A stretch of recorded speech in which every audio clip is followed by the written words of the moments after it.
in the field of STEM education, striving for Ivy League placements for many of them. Not bad.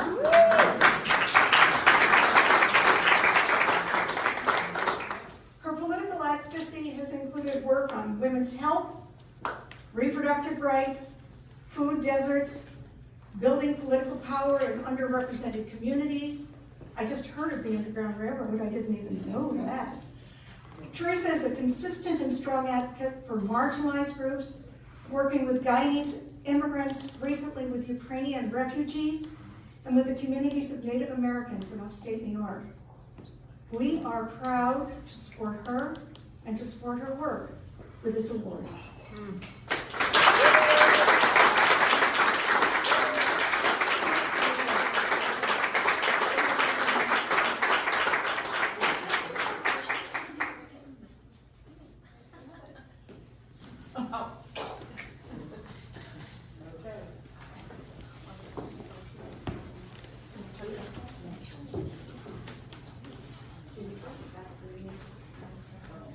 All right.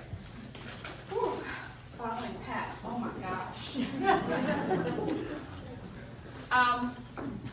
I don't think I need this. Can everyone hear me? Y'all can hear me all right, because I'm loud. I have 4 kids. So I was given 1 minute. I may go a little over, not as much as Pat. But I wanted to, fudge, is this mine? Yeah.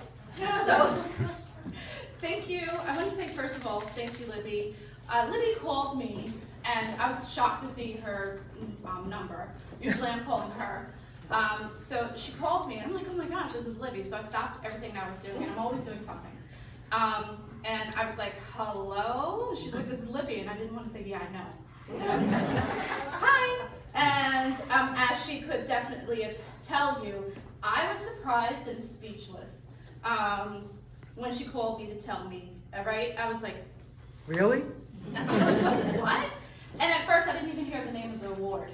I heard somebody, award. That's what we're going to give you. And I was like, and then it processed slowly, and I was like, oh my gosh. Oh, thank you. Yeah, after a while I said thank you. I think I did, right? You did. Not to worry. And when she sent me the email recently and said, prepare to speak, and I said, okay.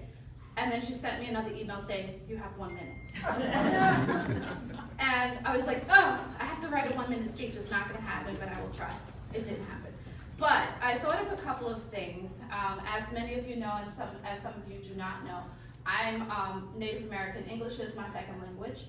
My first language is my mother's native tongue, Geechee. She's Edisto from South Carolina. And growing up, we were always told not to speak our language because it's not nice. And then we were told it wasn't even real, but of course it is. So to be here as a Native woman and as a woman of color, because I'm also Black, is an honor. Just to be here to represent my ancestors on both sides of the field.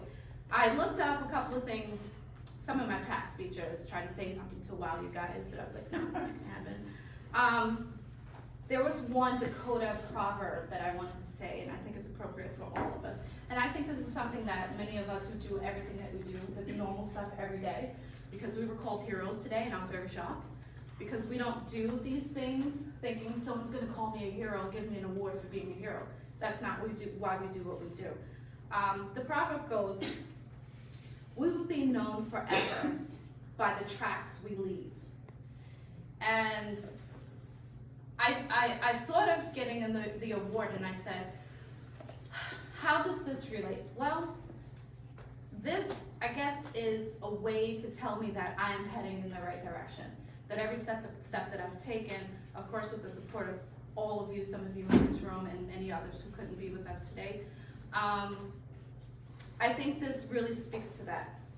But then when I went back to the phone call with Libby, and I said, every time, and Patrick, most of you know Patrick Nelson was my campaign manager, he goes, every time you get a compliment or something, you tend to like shush people down or stop people from clapping or cheering your name. It's kind of embarrassing and it's kind of surreal, and almost apologetically I find myself explaining away why I do what I do.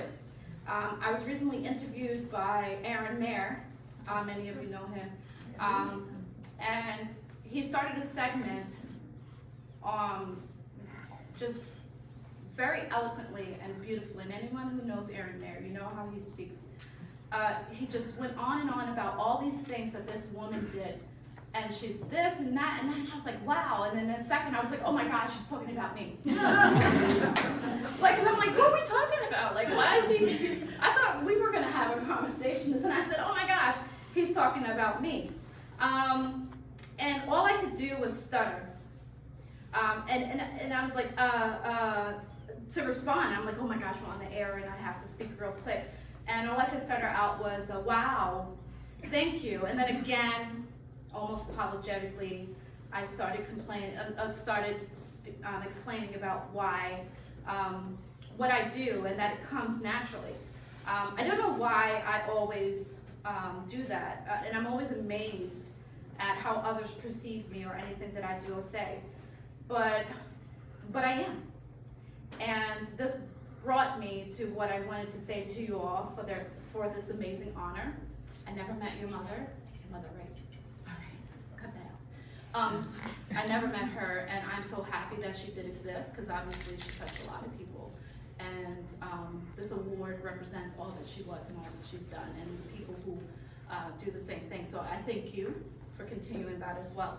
But in the short minute that I have, I want to thank you for recognizing my work and my sacrifices, and end with a last quote. This quote was from a professor. I've never met her neither, but I thought this was really beautiful for those girls that I help with their college essays to get into Ivy League, those STEM students. It's mostly black and brown women that I help because they're a minority in those fields. Women period, but mostly black and brown women. One of my students had to write a supplemental, and I said, let me read the quotes. And this one just like, I was like, this is perfect. I was like, I'm gonna steal this for my speech. So as I close on my 1-minute speech, I'll leave you with this quote. And it's a response to people who I'm always amazed when they find out who I am. There's no point in me being anything other than me. And I thank you for recognizing that. Thank you.